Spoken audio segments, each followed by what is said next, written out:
Saudara sekalian yang terkasih, baik juga kita melaksanakan penerimaan komuni pertama di minggu terakhir dalam perjalanan tahun liturgi, yaitu pada hari raya Kristus Raja semesta alam. Ada 2 atau 3 hal yang akan saya sampaikan.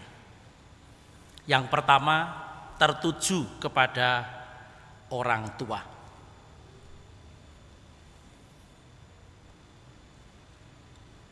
KPKRJ atau Ketentuan Pastoral Keuskupan Regio Jawa menjelaskan rinci dari apa yang ditulis di dalam kitab hukum kanonik. Di sana dikatakan ada sakramen-sakramen yang harus diberikan pada waktunya. Dan sakramen-sakramen yang harus diberikan kepada anak pada waktunya ada 3. Yang pertama, sakramen baptis. Sakramen baptis harus diberikan kepada anak sebelum anak genap umur 7 tahun. Itu artinya sebuah perintah bagi orang tua Katolik yang memiliki bayi. Pilihlah waktu yang terdekat dengan hari kelahiran, di mana anak sungguh dalam keadaan sehat, dan segeralah dibaptis. Syukur itu di bawah 1 tahun. Semakin menjauh dari 1 tahun, itu menunjukkan bahwa orang tua lalai atau mungkin lupa akan tugasnya sebagai orang tua Katolik. Mengapa saya mengatakan lalai atau lupa pada tugasnya sebagai orang tua Katolik? Dalam salah satu poin dari janji perkawinan, di sana ditegaskan, baik oleh suami maupun istri, yang mengatakan bahwa saya akan memberikan pendidikan terbaik, pendidikan Katolik untuk anak-anak kita.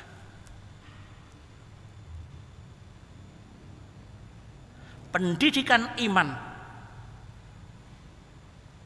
adalah hal yang terbaik sebagai mutiara yang pantas kita berikan kepada anak. Jangan sampai hal-hal itu terlambat diberikan. Artinya, ketiga sakramen itu tadi, baik itu baptis, komuni pertama maupun krisma, harus dicatat dalam hati orang tua.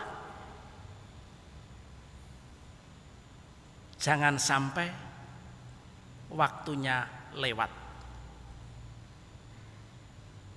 Kalau baptis ketentuannya jangan sampai lewat 7 tahun. Kalau komuni pertama itu waktu memang tidak terlalu strict, tidak terlalu kaku, tetapi ancer-ancer di sekitar umur 10 tahun. Sementara itu sesudah komuni pertama, sakramen krisma.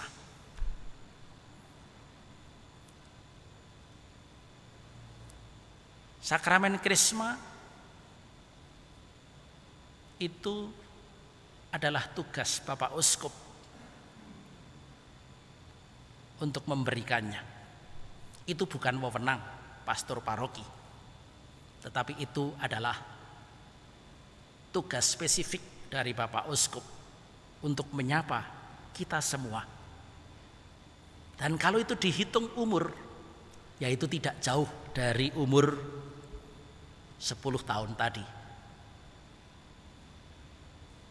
Katakanlah sekitar umur-umur SMP. Mengapa saya katakan sekitar? Karena jadwalnya itu tergantung dari jadwal Bapak Uskup sendiri. Apakah beliau akan memberikan krisma kepada umat Katolik di Girisonta tahun ini misalkan. Tapi intinya, pada waktu ada kesempatan terdekat, jangan sampai kita juga lewat. Dan itu, kalau itu mulai dari penerimaan komuni pertama anak-anak ini, itu berarti nanti buka telinga lebar-lebar. Kapankah ada pengumuman paroki Girisonta menyelenggarakan atau mendapatkan jadwal untuk penerimaan sakramen Krisma? Bahwa orang tua saat ini mengingat janji perkawinan itu, sehingga saat ini ada sekitar 43 anak yang menerima komuni pertama, itu patut diapresiasi.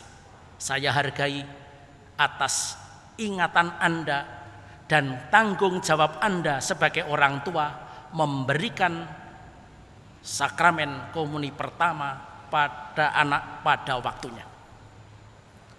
Tugas Anda masih satu, yaitu mengingatkan dan mendorong anak-anak yang sedang bertumbuh dalam masa remajanya untuk nanti menerima sakramen Krisma. Bagaimana? Orang tua sanggup? Sanggup ya? Oke, terima kasih. Itu tidak lama. Mungkin tahun depan, mungkin 2 tahun lagi. Kita tunggu jadwal, kita buka telinga lebar-lebar. Itu yang pertama. Kesanggupan orang tua memenuhi tugas dan tanggung jawabnya, memberikan pendidikan yang terbaik untuk anak sesuai dengan janji perkawinan. Yang kedua, apa itu komuni pertama?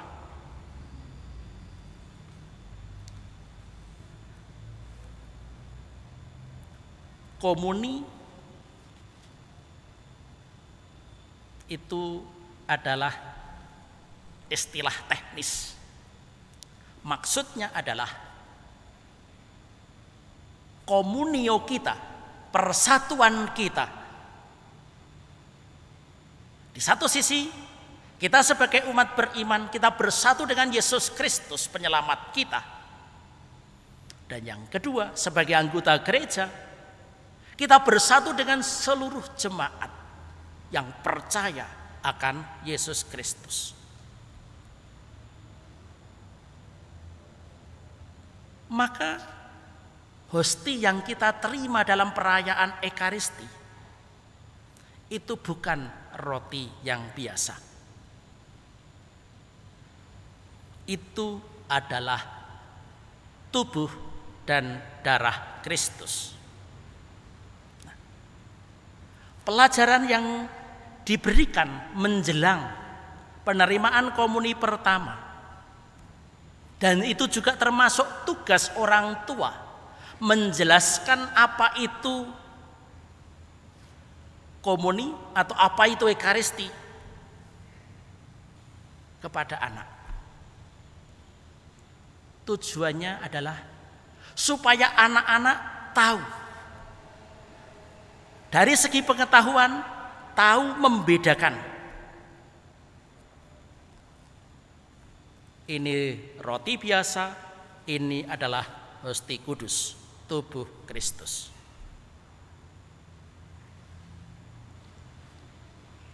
Setelah pemahaman itu utuh, lalu masuk kepada poin kedua, yaitu sikap. Bagaimanakah kita seharusnya menyikapi tubuh Kristus? Jawabannya adalah setelah kita tahu bahwa ini bukan roti biasa tapi adalah tubuh Kristus, Yesus yang kita sembah, Yesus yang kita bangkit, yang hadir dalam kehidupan kita, yang dilambangkan dalam perayaan Ekaristi, mari kita semua berlaku hormat. Tanda-tanda atau indikasi tindakan berlaku hormat terhadap sakramen Maha Kudus. Satu, kalau kita memasuki gereja, kita bersujud dan membuat tanda salib. Bukan sekedar bersujud dan membuat tanda salib, tetapi wajah kita tertuju kepada tempat Yesus bersemayam, yaitu tabernakel. Kesadaran bahwa gereja bukan ruang biasa, tetapi adalah ruang untuk berdoa, berjumpa dengan Tuhan Sang Penyelamat. Yang kedua, pada waktu kita mau melewati, katakanlah menyeberang dari kiri ke kanan, pada waktu di tengah kita bersujud dan membuat tanda salib menghadap ke tabernakel. Prodiakon atau imam pada waktu mau ditugaskan mengambil komuni sibori di tabernakel, itu juga punya kewajiban untuk bersujud tanpa disuruh. Itu adalah bagian dari sikap kita sebagai orang Katolik yang sadar bahwa sakramen Maha Kudus adalah tanda kehadiran Yesus sendiri. Baik itu pada waktu mau mengambil ataupun pada waktu setelah menutup tabernakel, sekali lagi berlutut. Ada lagi peristiwa yang mungkin tidak tiap hari. Entah itu Jumat pertama, ataupun dalam kesempatan-kesempatan istimewa, ataupun pada hari raya. Kita tentu mengenal yang namanya devosi kepada sakramen Maha Kudus. Di sana, terutama pada waktu imam memberkati kita, kita juga berlutut bersama-sama. Itu sedikit tanda-tanda yang mudah untuk diingat, yang umum.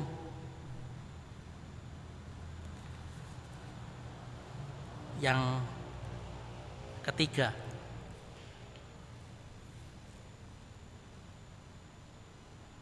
pemahaman mengenai sakramen Maha Kudus tidak boleh dilepaskan dari pemahaman kita mengenai Ekaristi.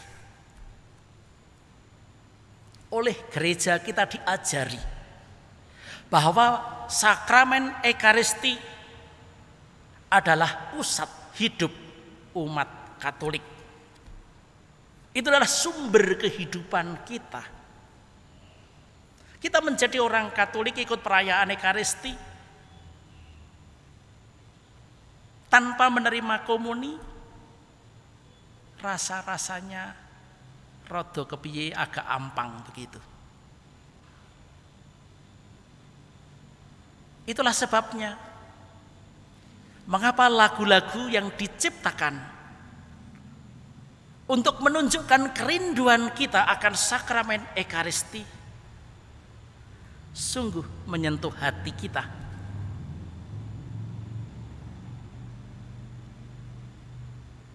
Kerinduan untuk bersatu dengan Tuhan membuat kita bersikap khusus. Dan kalau saya cermati, kita secara tiba-tiba pada bulan Maret yang lalu, karena situasi terpaksalah kita tidak bisa melaksanakan Ekaristi offline atau yang hadir di gereja. Situasi tidak pasti itu kemudian diberi solusi. Maka kita lalu menyelenggarakan perayaan Ekaristi online streaming. Apa yang semula tidak pernah terjadi, lalu itu sedikit terobati.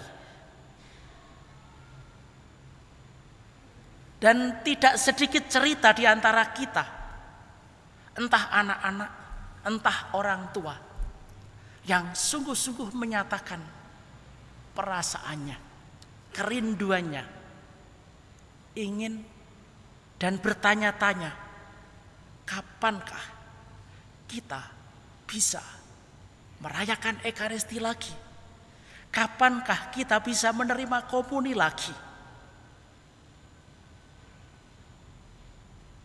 Maka begitu situasi memungkinkan dan kita pelan-pelan menyelenggarakan perayaan Ekaristi seperti biasa.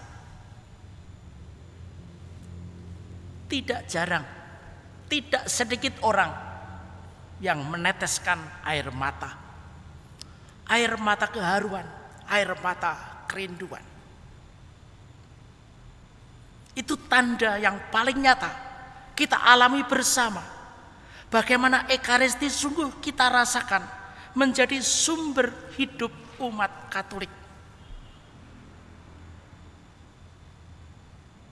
Semoga pengalaman selama masa pandemi ini mengingatkan saudara-saudari kita yang telah menjadi Katolik dan barangkali sudah lama pada waktu masa biasa ada kesempatan begitu leluasa untuk Ekaristi, tetapi lupa atau tidak mau dengan berbagai macam alasannya. Dengan peristiwa ini Tuhan mengetuk hati dan budi serta perasaan mereka. Dan itu pun saya lihat terjadi juga di tengah umat paroki kita. Pada masa biasa dulu saya tidak melihat saudara-saudara kita ini. Tetapi kemudian pada waktu Ekaristi diselenggarakan entah itu di gereja ataupun di kapel-kapel, saya mulai melihat wajah-wajah baru. Luar biasa. Pengalaman ini membuat kita bertobat, mengingat akan salah satu dari 5 perintah gereja. Ini menjadi kesempatan baik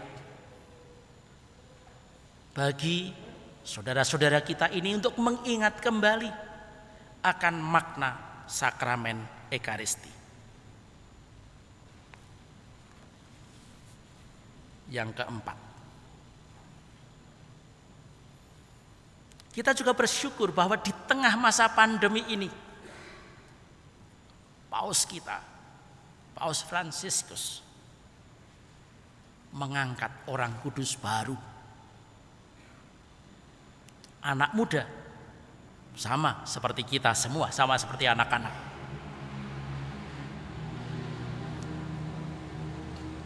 Satu hal dia muda, karena umur kematiannya pada 15 tahun. Dan meninggalnya belum lewat 15 tahun yang lalu, tahun 2006. Dia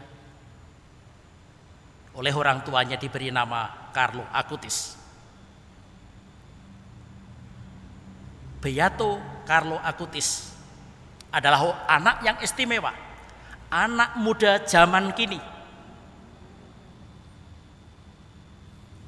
paham mengenai teknologi zaman ini, teknologi komputer, teknologi internet. Yang membuat istimewa bukan hanya karena dia otodidak,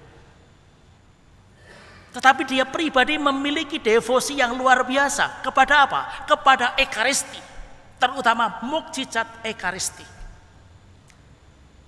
Dan jiwa mudanya mendorong dia untuk penasaran, mencari segala macam informasi mengenai mukjizat-mukjizat Ekaristi di seluruh dunia. Apa yang dia kumpulkan itu juga tidak dia nikmati untuk dirinya sendiri, tetapi dia bagikan melalui jalur internet itu, melalui webnya yang dia ciptakan. Sehingga bukan hanya teman-teman sekelasnya, bukan hanya orang yang selingkungan dengan dia, tetapi kita semua yang secara fisik tidak pernah tahu menau, tidak punya rasa penasaran akan sakramen Ekaristi atau mungkin mukjizat Ekaristi, dengan pengangkatan Beato Carlo Acutis ini, kita semua dibukakan mata kita bahwa anak muda zaman milenial bisa hidup suci. Bercermin pada Carlo Acutis, saya mengharap anak-anak untuk juga memperdalam pemahaman mengenai Ekaristi ini. Jangan sampai pengetahuanmu mandek di posisi sebelum pandemi. Mari kita bersama-sama dengan penasaran jiwa muda kita mencari ilmu, mencari pengetahuan, memperdalam sendiri apa yang kita imani, supaya kita sendiri kelihatan juga bahwa saya bukan lagi anak-anak yang semuanya tergantung dari orang tua. Itu adalah tanda pertumbuhan kedewasaan kita.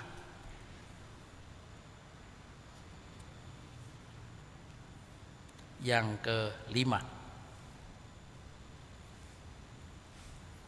kalau situasi normal, setelah penerimaan komuni pertama ini, anak-anak biasanya ditawari untuk mulai aktif dalam kegiatan menggereja. Entah menjadi misdinar, entah menjadi pemazmur, entah menjadi lektor, entah menjadi pendamping teman-teman lain yang lebih kecil lagi di dalam pemahaman dan penghayatannya sebagai orang Katolik. Artinya apa? Ini bukan hanya anak, tetapi juga orang tua.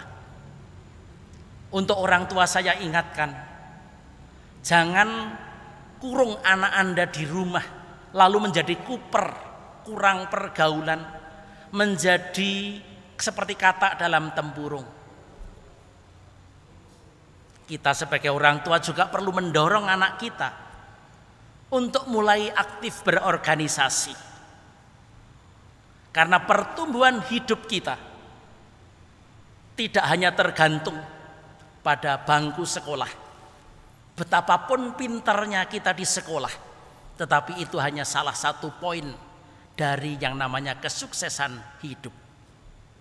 Kalau kita sebagai orang tua menginginkan anak kita berhasil dalam hidupnya ke depan, dan nanti tidak tergantung pada orang tua, kita mesti mulai mendorong anak-anak.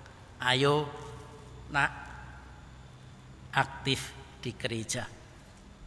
Ayo nak, ikut organisasi. Belajar berorganisasi, belajar manajemen kepemimpinan, belajar melayani. Bahwa hidup kita menjadi orang Katolik itu tidak cukup menerima dari orang lain. Tidak cukup kita juga menuntut ini dan itu kepada orang lain ataupun kepada gereja. Inilah saatnya bagi kita untuk memberikan diri kita, apa yang kita miliki, apa segala macam bakat, keterampilan dan keunggulan kita. Untuk siapa? Untuk orang lain, untuk gereja. Dan jangan pernah kita melakukan sesuatu itu demi uang. Uang itu betul. Tetapi kalau kita melakukan sesuatu karena motivasi uang, itu artinya prioritas kita hanya ada di sana. Banyak orang, banyak pelayan gereja yang tidak mencari uang, tidak mencari kedudukan, tetapi hidupnya bahagia karena telah membagikan dirinya untuk orang lain, sehingga orang lain terlayani dengan baik. Orang lain merasa pelayanan kita, kehadiran kita menjadi tanda perpanjangan kehadiran gereja. Bahwa gereja memberikan perhatian kepada saudara-saudari kita yang tersingkir, yang mungkin agak malu-malu, tidak mau bergaul dalam gereja. Dan itu adalah tugas kita semua. Sehingga seperti tadi dalam Injil Matius bab 25, nanti Tuhan akan berkata, aku berkata kepadamu, hai anak-anak penerima komuni pertama tahun 2020 ini. Aku berkata kepadamu, sesungguhnya segala sesuatu yang telah kamu lakukan untuk saudaraku yang paling hina ini, kamu telah melakukannya untuk aku. Yesus menghendaki kita menjadi orang baik. Orang baik yang muncul dari kedalaman hati, yang muncul dari sebuah kerinduan bahwa hidup kita sungguh punya arti pada waktu kita bagikan, kita berikan kepada orang lain.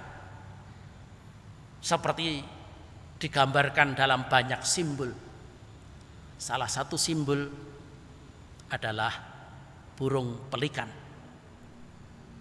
Kalau anak-anak mungkin melihat tongkat uskup, Keuskupan Agung Semarang, di bagian atas itu, bagian bulatan, itu adalah lukisan atau gambar mengenai burung pelikan. Nanti cari sendiri burung pelikan dalam konteks hidup rohani, hidup Kristiani di web. Nanti Anda akan menemukan betapa kaya simbol-simbol itu kepada kita.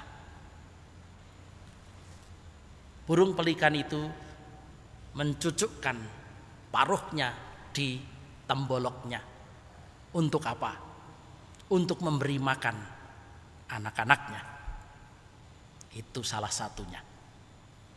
Yang kedua, ada gambar lain. Itu dari Yesus. Yaitu tentang anak kecil yang membawa 5 roti dan 2 ikan. Teorinya anak kecil itu egois untuk dirinya sendiri. Itu salah satu kemungkinan. Tetapi kemungkinan lain, justru karena anak, dia tidak pernah berpikir apapun. Dia masih menunjukkan kemurnian hatinya. Maka pada waktu anak yang membawa 2 roti dan 5 roti dan 2 ikan itu, Dek, boleh enggak? Kami minta 5 roti bekalmu dan 2 ikan untuk dibagikan kepada 5.000 orang ini. Dan ternyata dengan spontan anak itu mau membagikan apa yang menjadi bekal dia sendiri.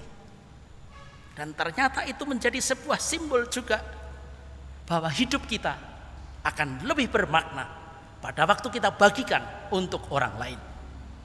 Ekaristi tidak lain adalah simbol atau pengenangan akan Yesus yang memberikan dan membagikan hidupnya, tubuh dan darahnya untuk kita semua, supaya kita sebagai anak-anaknya memperoleh hidup yang sejati.